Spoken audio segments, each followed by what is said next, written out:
Apa apa nih? Apa rahasianya? Lunya karismatik, punya karisma baru. Karismatik apa? Biasa we. Jadi orang nggak usah memikirkan bagaimana berwibawa, tidak usah memikirkan bagaimana punya karisma, tidak perlu itu. Kalau kita sibuk dengan ingin dinilai orang, malah nanti Allah tidak suka ya. Saya nggak mikirin itulah. Paling berusaha sebisa mungkin untuk meminimalisir berbuat salah, melakukan hal yang tidak disukai Allah, melakukan yang sia-sia, walaupun masih jauh dari sikap yang baik guru-guru gitu, tapi menahan diri dari perbuatan buruk itu sangat menolong kita. Karena ketika orang itu jatuh itu ketika perkataan, perbuatan, dan hatinya tidak sama. Nah, atau ketika banyak melakukan maksiat yang disengaja dan berulang-ulang. Terakhir, Agus, siapa lagi ada pertanyaan lainnya kah? Ya, tentang Apa yang bisa saya lakukan? Dua anak saya belum menutup auratnya padahal sudah kuliah, sudah didoakan, sudah dinasehatin, tapi katanya iya nanti. Gini, ini mah harus tobat. Loh, anaknya nggak pakai aurat ke orang tuanya yang tobat, tobatlah. Siapa tahu ini merupakan teguran dari Allah, dosa-dosa dulu. Tapi saya sudah tahajud, tahajudnya udah khusyuk belum? Kita kadang-kadang sudah merasa, saya sudah doanya benar-benar maksimal enggak. Nah, jadi itu kalau ada anak yang belum sesuai dengan harapan kita harus tobat. Tobat. Buka, mungkin ibu waktu remaja dulu udah pakai menutup aurat belum, tapi saya kan belum tahu, zaman dulu kan belum musim. Nah, tobat mah tobat, karena belum musim juga udah wajib ya. Jangan suka sibuk bela diri terus.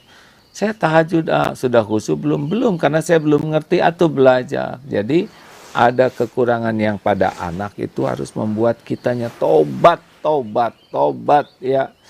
Karena mungkin kita salah didik waktu kecil, kita tidak memberi contoh yang baik, atau mendidiknya kurang pakai hati, atau kita memfasilitasi yang membuat anak-anak jadi lupa ke Allah.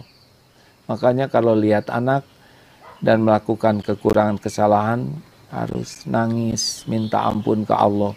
Kita harus tanggung jawab. Dan Allah tahu siapa yang bertobat. Dan mudah bagi Allah memberikan taufik sehingga anak bisa lebih patuh ke Allah dengan berbagai jalan. Wallahu a'lam.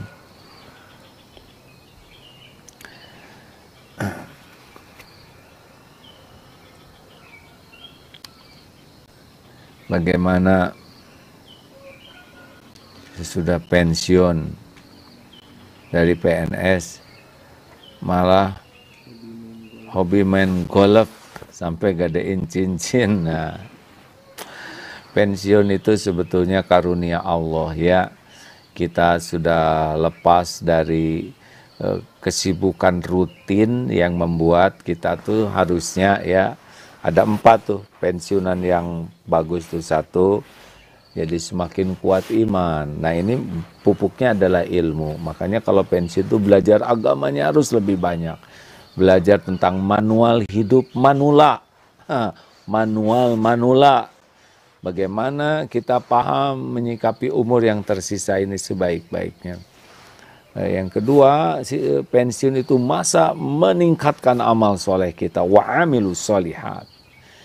Dengan begitu kekurangan-kekurangan kita selama masa lalu kita kejar di waktu lapang pensiun ini. Yang ketiga, tawasobil haq.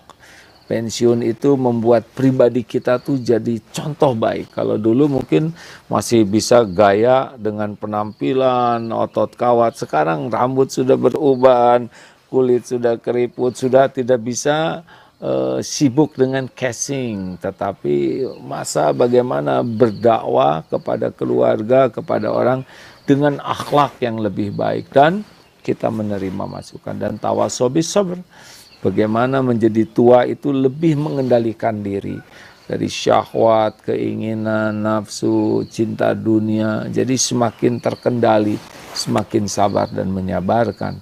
Main golf boleh saja, tetapi ya jangan sampai lupa ke Allah, lupa ke amal, dan lupa diri. Begitu. Ini tanaman sayur, ini brokoli ya. Ini teh apa sih? Kalau malam ganti-ganti, kalau malam tuh kan selada sekarang ini. Ini sengaja, maaf sih karena saya baru datang. Apa?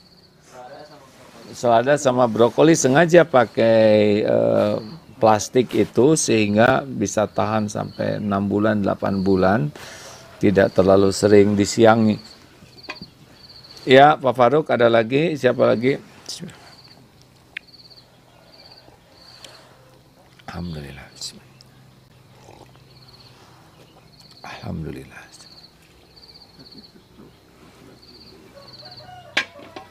Alhamdulillah. Nih Pak Agus Kholidin nih. Qadarullah terkonfirmasi positif COVID. Apakah termasuk rezeki kah? A. Apabila dibanding dengan para penderita yang lebih berat, mungkin para penderita yang lebih ringan lebih bisa mensyukurnya. Salam survivor COVID. Jangan gitu. Ada yang nyebut mantan, ada yang nyebut alumni. Ya, hati-hati juga ya, jangan sampai kita jadi ujub surujub. Beginilah ya rekan-rekan, bahwa kita kena COVID itu udah pasti dengan izin Allah. Bagaimana kita harus terima. Saya sudah, ya sudah. Ini gara-gara saya ketemu, iya. Kalau saya nggak ketemu dia sih yang nularin saya. Jangan ngomong gitu. Udah kena mah udah episodenya. Qadarullahi wa ma syaa fa'al. Tidak boleh menyebut lau ani'u, kalau saya begini pasti saya begitu. Tidak boleh, karena itu akan membuka tipu daya setan. Terima, ridho, kemudian cari hikmahnya. Dosa apa kira-kira, jangan-jangan selama ini saya ujub, mending tobat. Udah gitu syukuri, alhamdulillah saya masih bisa bergerak. Terus syukuri, yang lain ada yang lebih berat, syukur. Dan sempurnakan ikhtiar, serta ambil hikmah. Oh berarti saya kalau ditakdirkan sembuh, insya Allah saya akan lebih sungguh-sungguh. Nah, memanfaatkan sebaik-baiknya. Jadi harus jadi 4 tadi, harus jadi penguat iman, penambah amal soleh, jadi dakwah, dan jadi tawasobi sabr. Insya Allah tidak rugi. Ya, hari ini banyak pertanyaan. Dulu mah yang COVID tuh bekasnya juga ditakuti ya. Sekarang udah di mana-mana COVID ini menjadi biasa, tetapi tetap harus waspada.